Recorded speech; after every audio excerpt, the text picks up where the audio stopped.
Hala Kalingap Rab, may nadiskubre na naman kay Ingkit binabalaan. Mapagpalang araw mga kalinga. Alam mo na ba ang latest?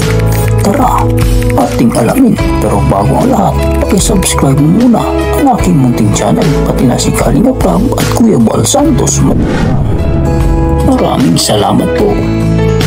Mga Kalingap, muli nating balikan si Ingkit at bigyan ng reaction video, dahil may nakalap tayong impormasyon na sobrang nakakagulat talaga ang bagay na ito.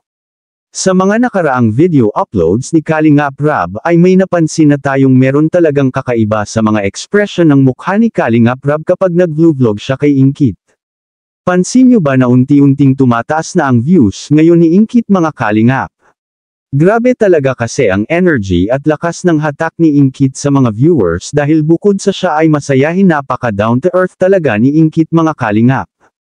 Napaka-simpleng babae lang kung iyong titingnan, walang kart-arte. Sa unang tingin mo pa lang sa kanya iisipin mo na maarte siya dahil sa ganda niya at healthy ng kutis niya, akalain mo talaga na nag-glow-glute siya, pero more on vegetables lang pala ang kinakain niya kaya ganun siya ka-healthy at ganda ng kutis niya. Kaya hindi may pagkakaela na maraming may magkagusto kay Ingkit mga Kalingap, at sinabihan naman siya at binalaan ni Kalingap Rab na palaging mag-iingat lalo na sa panahon ngayon na maraming manloloko, dahil noong nakaraan ay nakatanggap din si Ingkit ng pambubuli, pero nagpakita naman si David ng suporta kay Ingkit at pinagtanggol. Sa ibang bahagi mga Kalingap ay ako na tayo sa pinakabuod ng ating kwento na kung saan ay labis itong nakapagbigay sa atin ng pagkagulat dahil sa mga impormasyon na ating nakalap. Makikita natin na grabe ang ekspresyon ng mukha ni Kalingap Rab kay David, bakit kaya mga Kalingap? At gaano ka-totoo itong nangyari na si David ay may lihim daw na pagtingin sa isang Kalingap Angel at pabiro pa itong bamanat at sinabing pwede bang makahingi ng friendly kiss kay Viancy.